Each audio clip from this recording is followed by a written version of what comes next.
Alhamdulillah, wa salat wa salam ala wa rasulullah.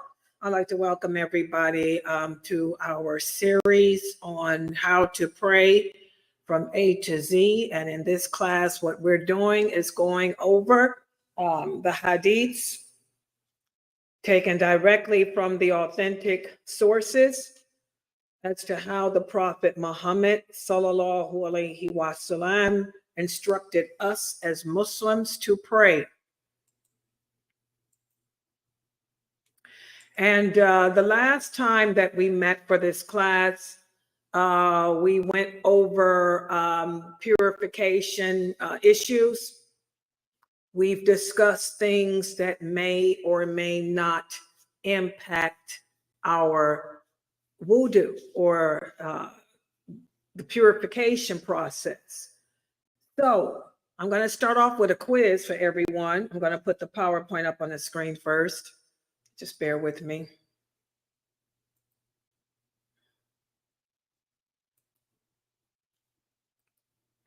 And today we're going to also cover more issues regarding the wudu and regarding to what may or may not invalidate the wudu. And these are typical questions or typical scenarios that many Muslims come up with, especially those that are new to practicing Islam. So let's take a look at the first question from the last time we met. A woman passing in front of a man breaks his wudu and his prayer. Is that statement true or false? And we did discuss this in detail. If a woman walks in front of a man, it breaks his prayer and his wudu. Is that statement true or false? Let's see your answers, please. I particularly want to hear from everyone, especially the new shahadas, because you're going to hear the wrong answer a lot. You're going to hear a lot of famous speakers give the wrong answer to this question. And I want you guys to remember the correct answer and the source, which is the authentic hadiths of the Prophet regarding this. Okay, mashallah, everybody typed that this is false. Mashallah, good job, Sister Halima. Mashallah, this is false. Good job, Brother Tajri. This is false. Mashallah, Sister Carol. This is false. Mashallah, Margaret. This is false. Fatima, this is false. And I want you guys to remember that, because you will find a lot of Muslim men today who still live in the dark ages when it comes to women. And this is a fact. Men don't change. Humans don't change. We have the same issues we had in the time of the Prophet, sallallahu alaihi wasallam. They just become more magnified.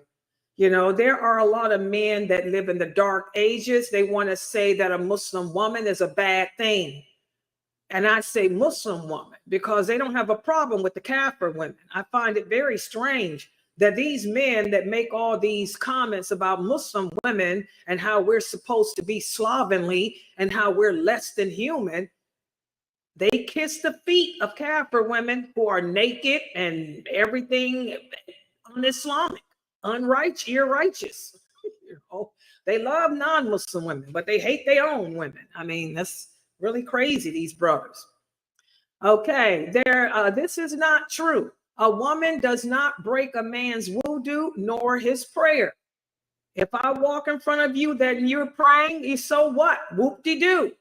Can anybody give us the dalil? What's the hadiths that we talked about? Several hadiths. And all of those hadiths were from Bukhari and Sahih Muslim. Who can give us some of the evidence? What is some of the hadiths you guys were told to remember and never forget? Because you're going to come upon a lot of men who will tell you that because you're a woman, you're not human. And if you step in front of them when they're praying, their prayer is broken and their wudu too. What's the dalil? Can anybody in my Zoom room remember? Since none of you answered the question, perhaps y'all don't know these answers. People in Zoom? When the Prophet sallallahu alaihi wasallam was praying and Aisha was laying in front of him, he was using her as his sutra, and whenever he would get down to prostrate, he would tap on her feet. Okay, that's one of the hadiths. That hadith is Sahih Bukhari. Okay, the Prophet sallallahu alaihi wasallam used to do his night prayer in the house of Aisha, and she would be his sutra. She would be lying in front of him as his sutra, and he would touch her to let her know that he was bending down so she could move her feet. That's one of the most authentic dalils. Okay, so I want you people to never forget these hadiths, because you will find men today who still are primitive in their thinking when it comes to women. Not only are these men abusive towards women, but they'll tell you that you're less than human, that you break wudus and everything else. And by the way, these are the same men that tell you women that you're supposed to be ugly, that you're not supposed to be clean, that because Allah blessed you with a nice face, you're cursed. Because you choose to wear green, you're going to hell. You're only supposed to be beautiful and run around the house naked for him. You have nothing but a vagina for him. That's how a lot of these men feel. I'm just keeping it real. You're supposed to be naked and non-afraid for him. But when anybody else comes around, you're nothing but garbage. And I can't stand that mentality. And they lie. Oh, sick of these men. Okay, so a woman does not break a man's prayer, nor does she break his wudu. That's the most authentic hadith there. Well, the other ones are from Bukhari too, but she gave one of the most strongest. Aisha had 3 other proofs too. Can anybody remember those other hadiths? 3 hadiths I gave y'all, all from Aisha. That's why, and maybe that's why these brothers don't accept it, because they from Aisha. And like I said, these brothers look down on women. They don't view a woman of any status except sex. You're just for sex and procreation. That's it. Exactly. Good job, Halima. Another hadith, whereas Aisha radiallahu anha, she tells us that the Prophet sallallahu alaihi wasallam used to kiss his wives, and he did not make wudu afterwards. That's also Bukhari. Aisha said the Prophet would kiss his wives, and he did not make wudu afterwards. So if a woman invalidates a man's wudu or prayer, why would he even kiss his wives? I mean, so we have to be careful when we come upon this type of nonsense. Okay, good job. Let's look at the next question. What about this? Touching a non-mahram woman breaks your wudu. Is that true or false? Say, for example, you're at the grocery store and you reach to grab a box of cereal, and a woman grabs it at the same time as you, and you touch her hand accidentally. Is your wudu broken?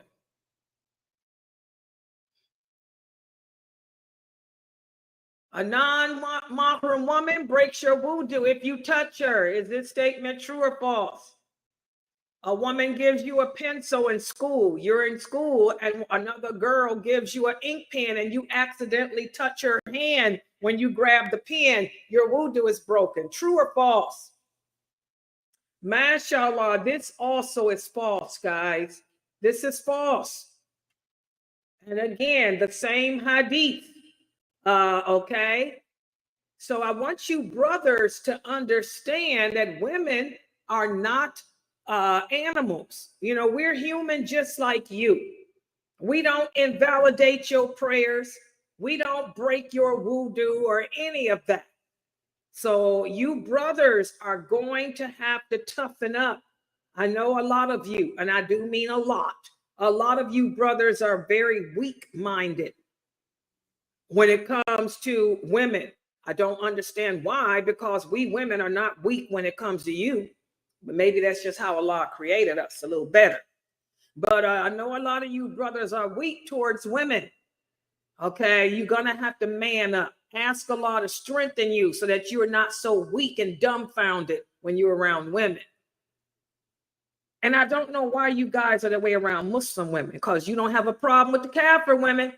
You brothers work with them and shoot the breeze with them with no problem. You only act this way with Muslim women, your own women. And I don't know why. Check that.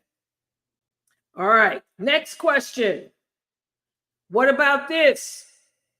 Sleep breaks the wudu. Is this statement true or false? If I go to sleep, my wudu is broken. Is that statement true or false? Sleep breaks the wudu. True or false? What do you guys think? This is another question that a lot of the new shahadas ask. Brother Hussein said that it's true, that it does break the wudu. You guys agree with his answer? And walaikum salam, Brother Hussein. It's nice to see you here. Yeah, Brother Hussein says it's true. In fact, Brother Hussein said it's true because you don't know what you touch when you sleep. What do you guys think? You agree with his answer? Yes. Who is that said yes? It was me. I said I agree. That's Yasmin? Yes. Okay, anybody disagrees? I disagree. Okay, let's hear from the people that disagree and give me Dalil.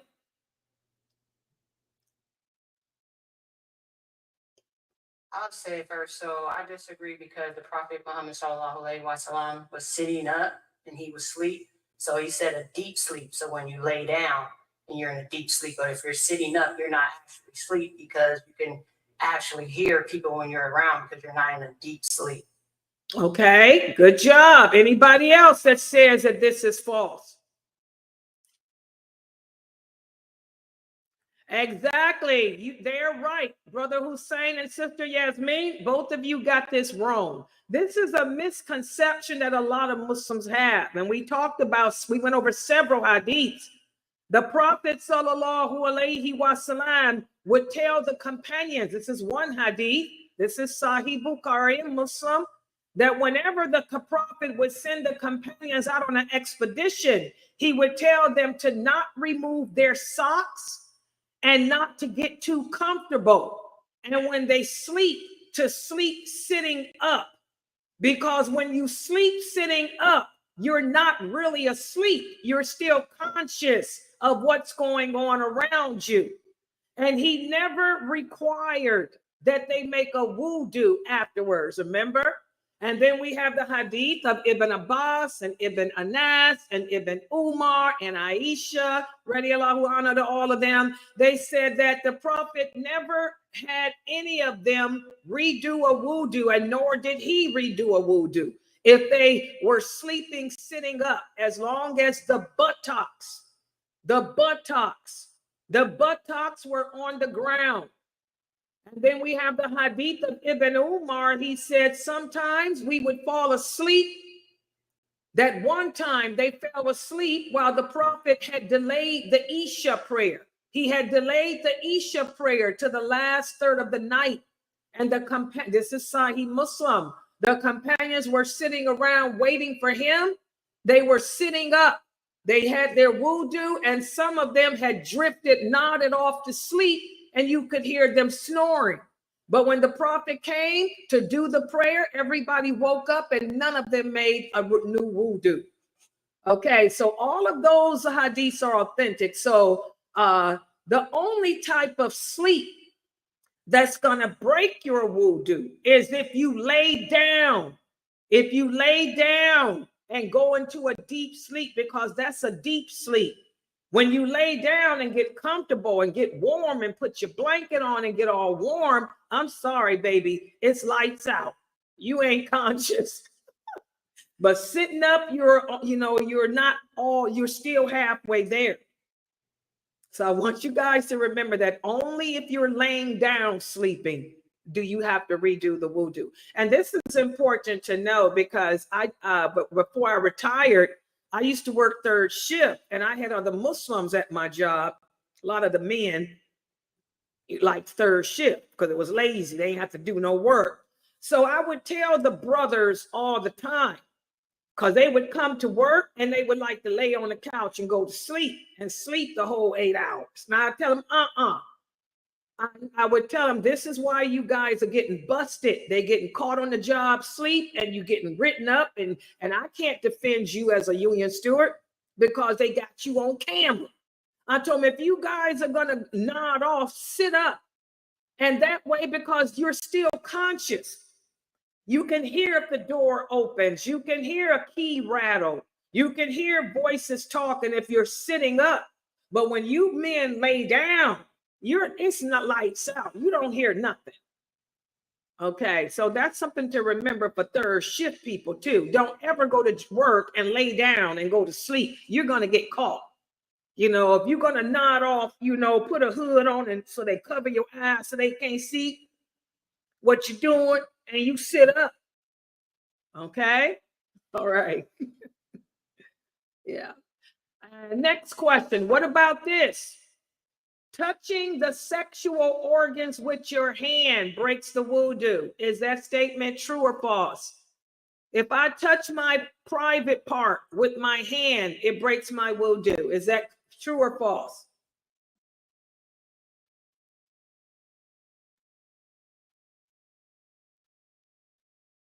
Yes, it breaks the wudu. Say it again, baby. It breaks the wudu.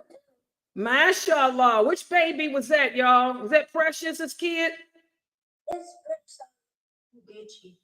Oh, that's Geechee's son. That's Sully. MashaAllah. Exactly. It does break the wudu. Okay. It doesn't matter if you're taking a bath or not. Anytime you touch your sexual organ with your hand, your wudu is broken, no matter what you're doing. Now, what's the exception? When is my wudu not broken if I touch it with my hand? Can anybody answer that?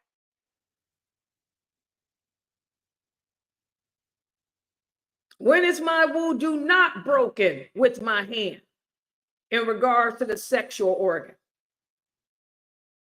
If there's a barrier, like if you have a shirt on or pants on and you touch your sexual organs and there's that barrier, then it's still accepted. Exactly. If there's a barrier between it. So say, for example, I scratch my private part, the top of my private part, but I have my pants on, but I got an itch, so I scratch it.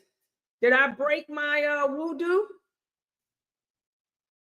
No, because my pants are the barrier. My pants are the barrier between I got my pants as a barrier.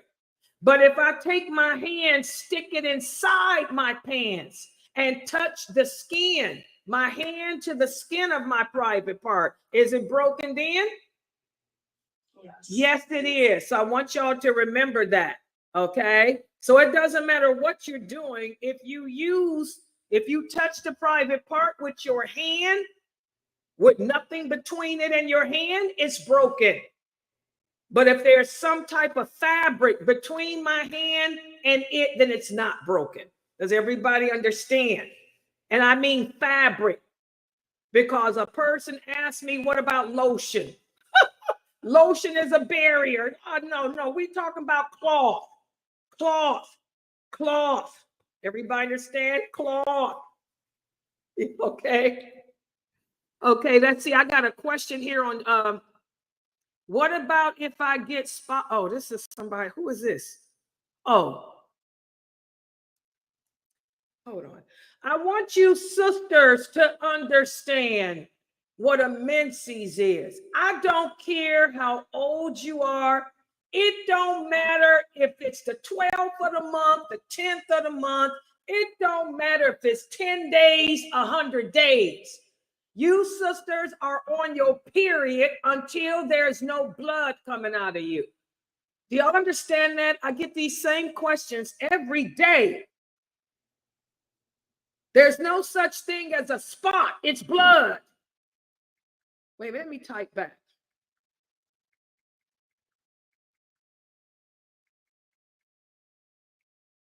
I mean, what's so hard about that?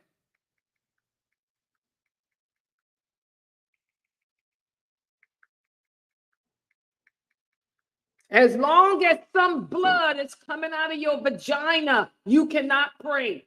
Y'all understand that? The menses is determined by the blood, not by days, months, age, menopause. There's no such thing as spotting. What is spotting? That ain't no medical term. Spotting ain't nothing. There's no such thing. That's something that y'all make up. Blood is blood. It's called blood that's coming out of you. It's not called a spot. Spots do not come out of women. Blood comes out. You do not pray until there is nothing coming out of you. I can't make that no clearer.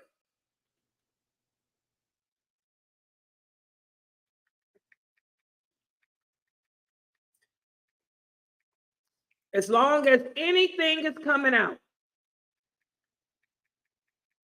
I don't, and now I see how Aisha, radiallahu anha, felt. Aisha said that's one of the number one questions women would send to her. They would send her boxes with dirty, bloody tissues and stuff. And disgusting. You sisters just have to understand. You know, when you got blood coming out of you, you don't pray. Why would you even want to? It's nasty. Allah loves cleanliness. So sit down and thank Allah that you're on your period. Because, by the way, sisters, your period is a blessing from Allah. That's Allah's way of giving you a break away from your obligations. So you women have to learn to accept Allah's blessing and stop allowing your personal genes to push y'all to be fanatical extremists who Allah hates. So you're bleeding. Alhamdulillah. You ain't got to pray. And Allah doesn't make you make it up either. So say, Alhamdulillah, and go live your life. Live your life. Whoa, whoa, whoa. Keep it moving. Oh, you sisters. Oh, that jinn that we got is bad, ain't he? He does not want us to submit. He wants us to get cursed. And by the way, what's the punishment for praying on your period? You're cursed by Allah. Y'all see how evil that jinn is? That jinn is trying to get you to put Allah's curse on you. Because that jinn know that I done told you that it ain't based on age, it ain't based on days, it's based on the color of the blood. Your jinn knows that since I told you, you held accountable. So he's going to now make you put Allah's curse on you. Y'all better say A'udhu Billahi and learn how to submit, yield to Allah's command. Submit, keep it moving. It's a blessing. Alhamdulillah. All right. So, in regards to the sexual organs, as you know, as long as there's a piece of cloth between you and it, it's okay. But if you touch it with the naked or the bare hand, then your wudu is broken. Okay, I hope that's clear. And I'm proud of you, Brother Sully, for knowing that answer. MashaAllah. The kids always get it right. Okay, next question. What about this? Not mentioning Allah's name before making wudu makes your wudu invalid. Is that statement true or false? Not mentioning Allah's name before wudu makes the wudu invalid. Is that statement true or false?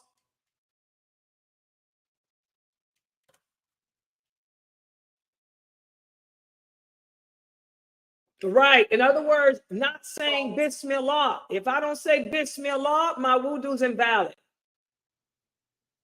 Okay. She said false. Anybody else? Brother, Sister Carol said false. Brother Tajri said false. Everybody agree with them? Does everybody agree?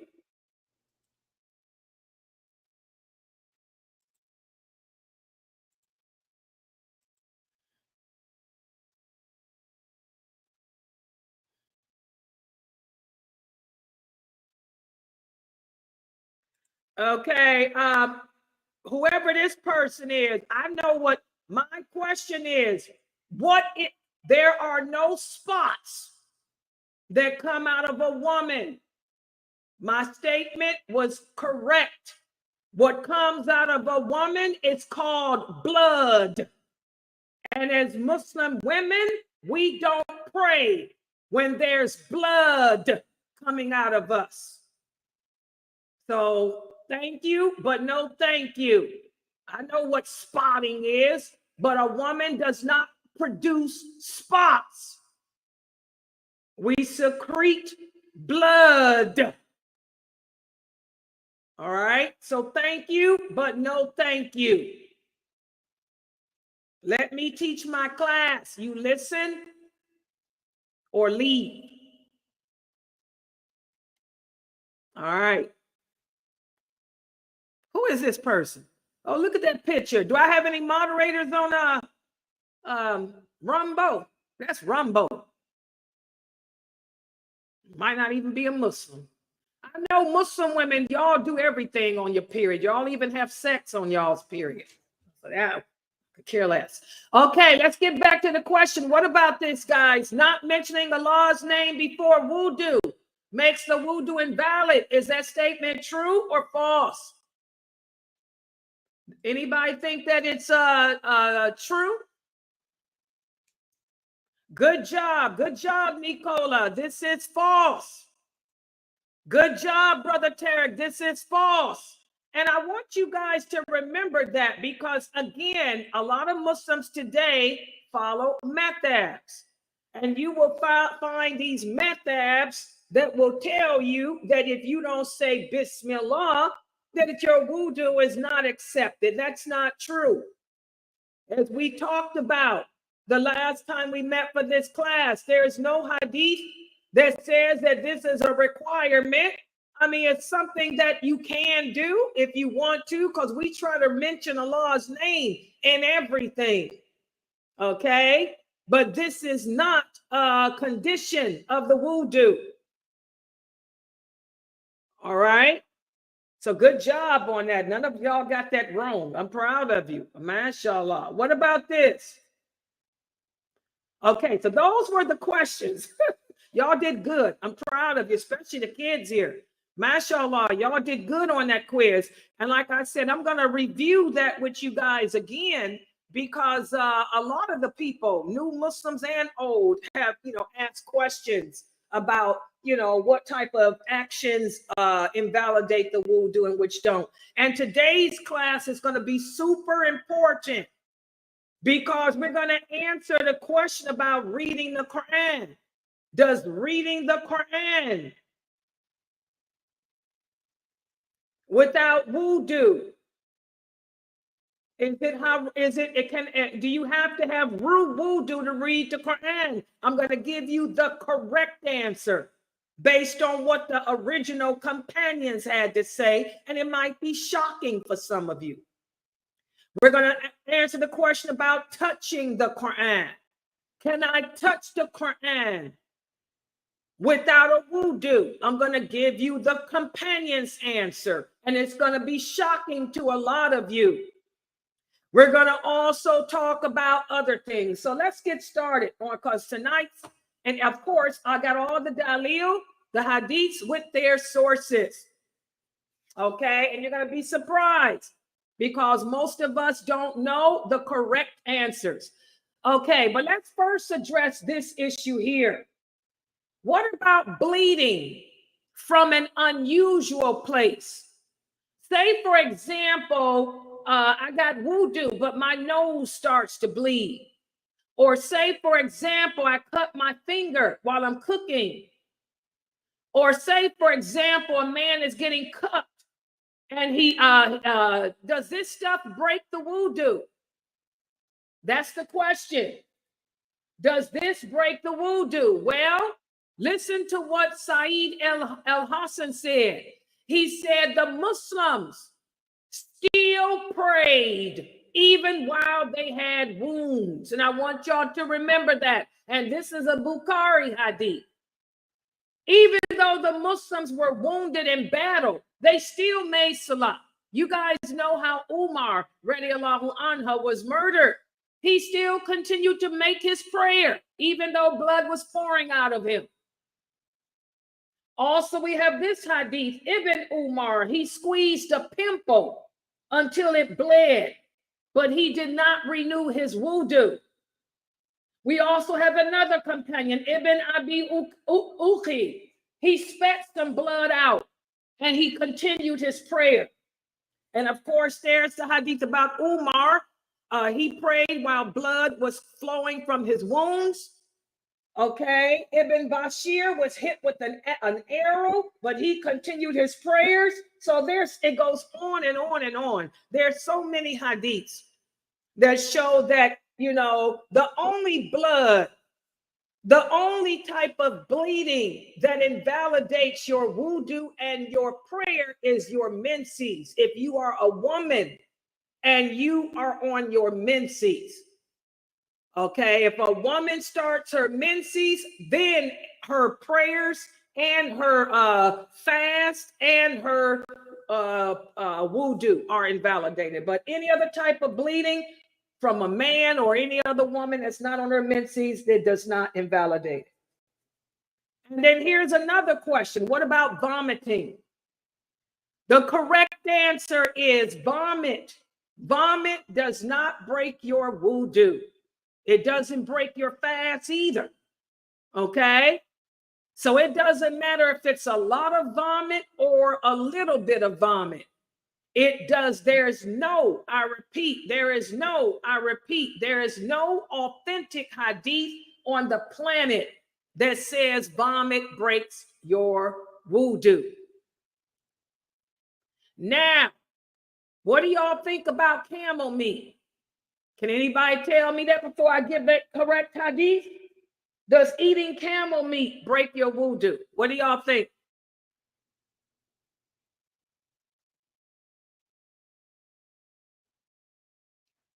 I remember when I made Hajj, I was served a camel kebab.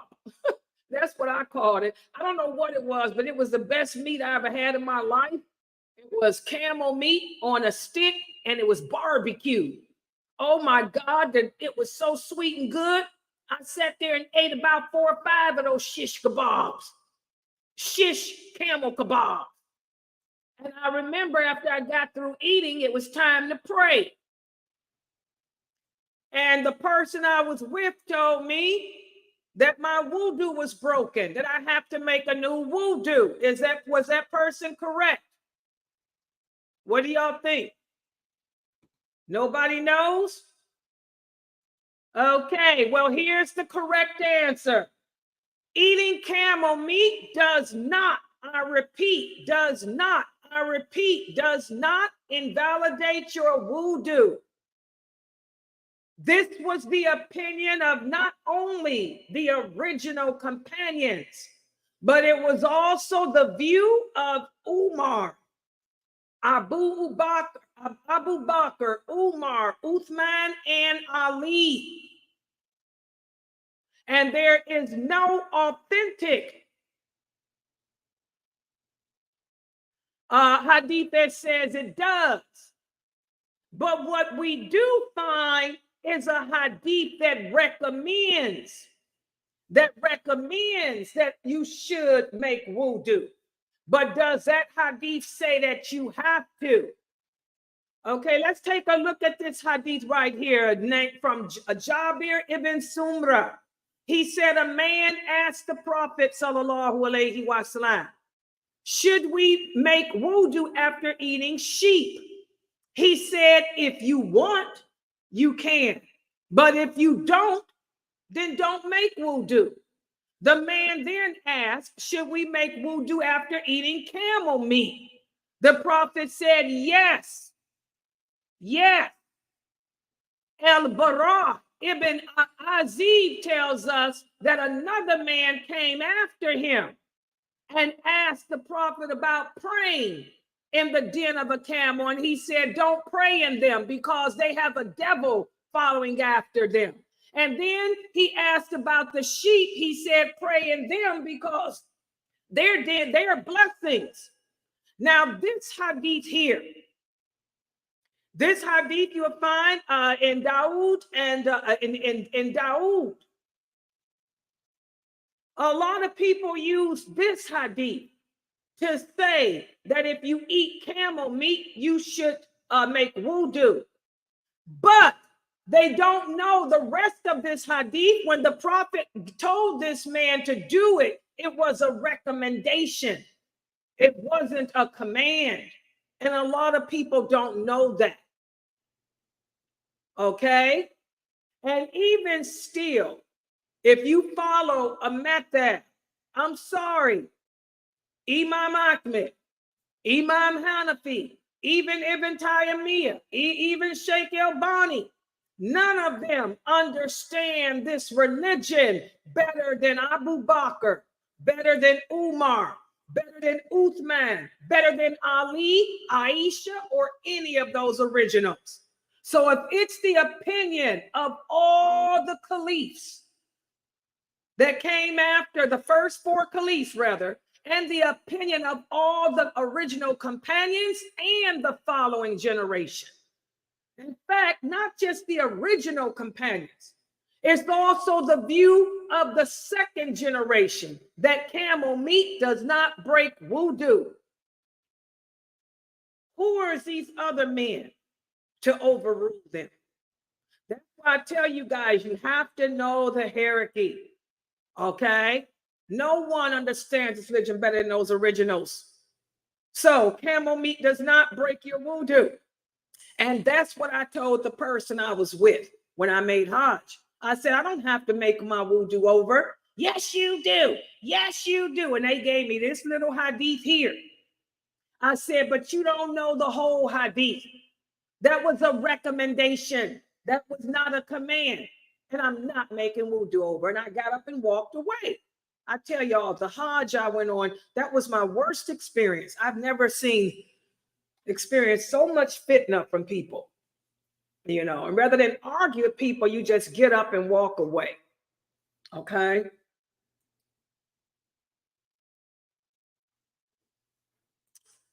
So,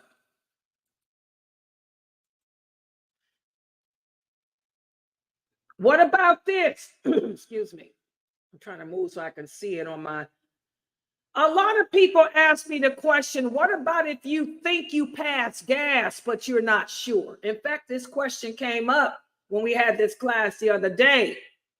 Well, if you doubt whether or not you have wudu, remember, guys, doubt comes from Shaitan, your personal jinn. He wants you to doubt because he wants you to be repetitious, because he knows that Allah hates a fanatic. Allah hates an extremist. Okay, so what do? Well, if you are certain that you broke your wudu, then you make a new one. But if you don't know, assume that you have the wudu. Y'all understand that? You do the opposite of what Shaitan commands us to do. So what does that mean? You know, I don't know. I really don't know if I broke my wudu or not. Then you assume that you do have it. Okay? We have to do the opposite of what Shaitan tries to get us to do. And we also have this hadith here, whereas one of the companions said that his stomach was rumbling. So he didn't know if he broke his wudu or not, if he broke his prayer or not. The prophet said, don't leave the prayer unless you hear something or smell something. This hadith is also in Imam Muslim's collection. Okay? So unless you can remember smelling something, or unless you can remember hearing a sound, you know, there's no need to remake that wudu. And it happens to a lot of the elderly sisters here. The elderly sisters will say, Sister Layla, I can't remember if I broke my wudu or not. Well, you assume that you didn't. unless you can remember smelling something or something like that. Okay. And that does not mean that if you hear a sound or a smell that it breaks your wudu, but that's just usually the way that, we can determine if we passed gas or not, especially if you got irritable bowel syndrome and issues like that. And again, another hadith, if a person is unsure about his condition or state of purity, he does not need to perform a new wudu. If he is certain that he invalidated his wudu and doubts whether he has purified himself or not, then you make a new wudu. Okay, so if you're unsure, assume that you have the wudu. And that makes sense, because what is it that Allah rewards us based on anyway? What are we rewarded based on? Our intentions. So you see how easy the religion is. Allah knows that it's your intention to be in a state of purity. So if you can't remember if you are or not, it only makes sense to assume that you are, because he's grading you on your intention anyway. SubhanAllah. And that brings us to the next question. What about laughing? Now, this is something that the kids ask me. The kids want to know, if you laugh during the prayer, does that break your wudu? Laughing does not break your wudu. Why? Because in order for us to say that something is haram or something is bad or something is dirty, we have to have clear evidence from Allah or the Prophet. And there are no authentic hadiths that state anything about laughing breaking your wudu. Okay? So laughing does not break the wudu. What about this? Washing a dead person. You do not, I repeat, you do not, I repeat, you do not have to have a new wudu. And there are a couple of hadiths that do say that washing a dead body breaks the wudu, but those hadiths are not authentic. That's why I tell you, you have to be careful when you're reading Abu Dawood or Tirmidhi, because 30% of the hadiths in those books are not authentic. You have to be careful. So, washing a dead person does not break the wudu. We have to remember, wudu is required whenever we perform a prayer, an obligatory prayer, a voluntary prayer, or the funeral prayer. The funeral prayer is a voluntary prayer. So whenever we are praying to our Lord, that's when we have to have wudu. But we do not need a wudu to call upon Allah or to supplicate to Allah. Does everybody understand that? So say, for example, I want to make dua. I want to call upon Allah for help. I don't have to have a wudu for that. And this is important because there are some men out there who will tell the women that we can't even make dua if we're on our period. Who said that? That's not from Islam. Allah tells us, oh, you who believe, when you get up to perform the prayer, that's when we make our wudu. He did not say that we have to do that when we call upon him. Also, the Prophet ﷺ said, Allah does not accept a prayer that was performed while the person was not in a state of purity. Okay, but that is not talking to Allah. That's not calling upon him. That's not supplication. So you don't have to have a wudu to supplicate. And for you sisters, you don't have to cover your head to supplicate either.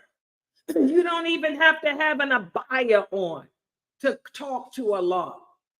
You can talk to Allah anytime you want to, no matter what state you're in. Does everybody understand that? Very important. And now that brings us to the next point. What about if I was to make the tawaf around the Kaaba? Making the tawaf around the Kaaba is a type of prayer. But Allah has allowed us to speak during it. So whoever speaks during making a tawaf should only speak good. And of course, you have to be in a state of purity. So you need the wudu when you're making tawaf around the Kaaba. What about this? Touching a Quran. Here's the big question. Can I touch the Quran without a wudu? Well, here is the answer.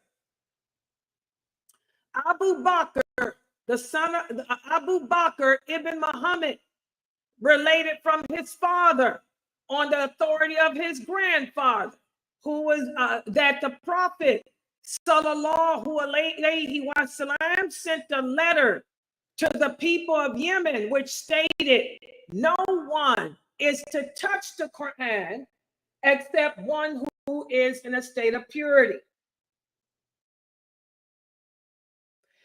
This is the hadith that the brothers, those scholars that say that you need a wudu to touch the Quran, they base it on this hadith here. This is the hadith that they use. Also, we have another hadith from Ibn Umar. He said that the Prophet sallallahu alaihi wasallam said, no one is to touch the Quran unless he has purified himself. That's another hadith that the brothers who say you have to have wudu to touch the Quran use. But there's a problem with this hadith. What's the problem? The word purify, the Arabic word for purify, is referring to the angels. And you guys have heard Dr. Dramali speak about this. When Allah says in Surah Waqiyah that no one touches it except those who are purified, this is referred to the angels. It's not referring to you and me. It's referring to the angels, not you or me. So, Ibn Abbas, Zayd ibn Ali, and many others are of the opinion that a person who has a minor defilement may touch the Quran. And that's why, if you guys were to ask Dr. Dramali, can a person touch the Quran without a wudu? He will say yes. Because he says the same thing that Ibn Abbas and all these others companions say, that when the Prophet was speaking about being purified, he was talking about, this was reference to the angels. So that's why you will find other scholars like Dramali who will tell you that you can touch the Quran without having a wudu. And we already know that we can read it. You don't have to have wudu to recite the Quran. There's many hadiths where Aisha, radiallahu anha, Salama, and all the other women would recite the Quran without having a wudu. But you got the scholars split on this. Some scholars say you need a wudu to touch it. Other scholars say you don't. So, alhamdulillah, you guys live in the year 2024. And alhamdulillah, everybody has a cell phone. So all you have to do, if you're in doubt, is read from your cell phone. You can read the Quran from your cell phone, and you don't have to worry about who's right or who's wrong. Okay?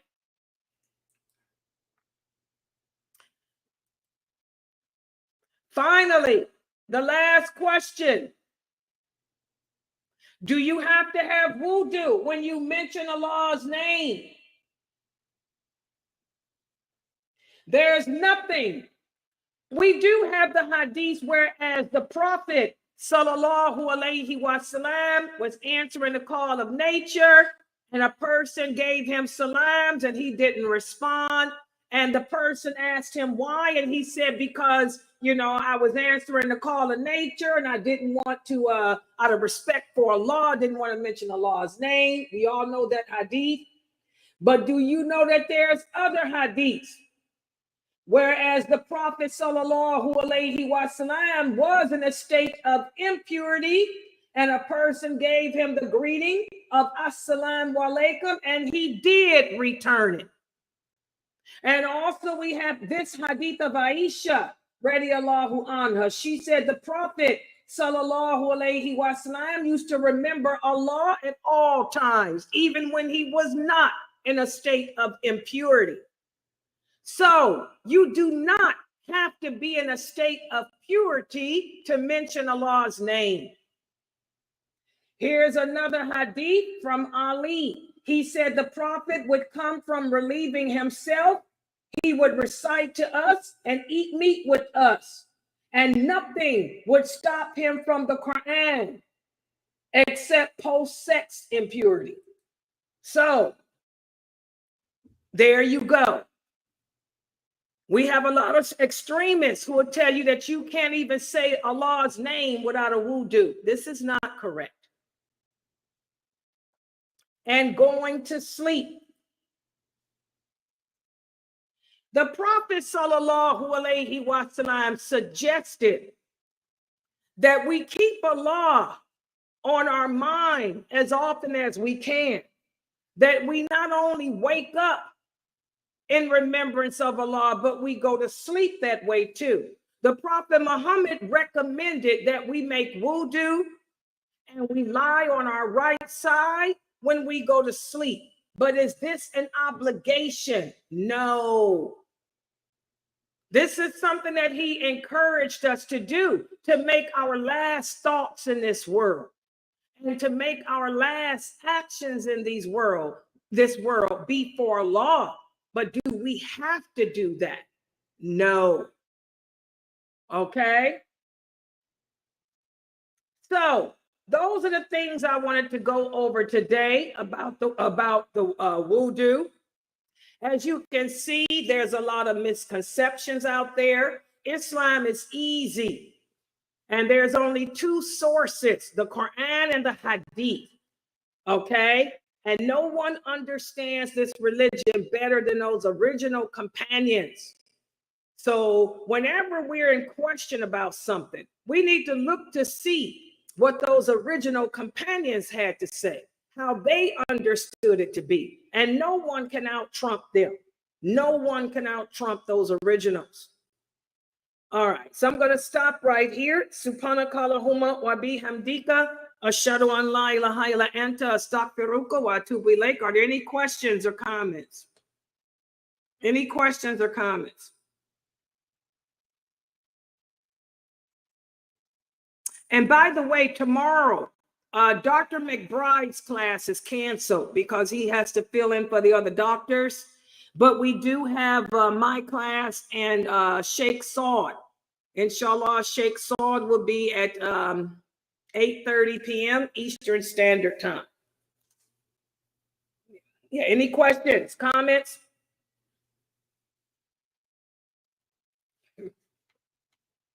It's clear. Okay, the sister here said it's real clear for her. She says, Islam is so easy. Why do people complicate it? It's because they're not learning it correctly. They're learning from other madhabs and stuff instead of learning from what the Prophet sallallahu alaihi wasallam said. Yeah, the religion is easy. And whenever we deviate away from his way, the Prophet Muhammad's way, it's going to be chaos. Yeah. In the Zoom room, you guys are clear up in there? Let me look what's going on up in Zoom. Yeah.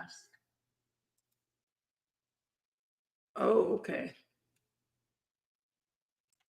Yeah, okay, guys, I'm going to log out for tonight. Remember to support this Dawah effort, please, guys. You know, we are a nonprofit organization, alhamdulillah. We don't depend on the federal government, because if we did, we'd be like a lot of these mosques having to put LGBTQ in power. Alhamdulillah, we're a nonprofit, and we get our earnings strictly from us Muslims, donations. So the federal government can't make us add an LGBTQ person anywhere. So please support us, guys, so we can keep these classes and this knowledge coming your way. Okay, I'm going to log out for tonight. Inshallah, I'll be here tomorrow. May Allah bless us all with the knowledge and understanding of this deen, and may Allah bless us with the practice of it, because that's the hard thing, to put all this information. This is a lot of information. You got to put it all in practice. That's the test. All right. Subhanakallahumma wa bihamdika ashhadu an la ilaha illa anta astaghfiruka wa atubu ilaik. Assalamu alaikum wa rahmatullah.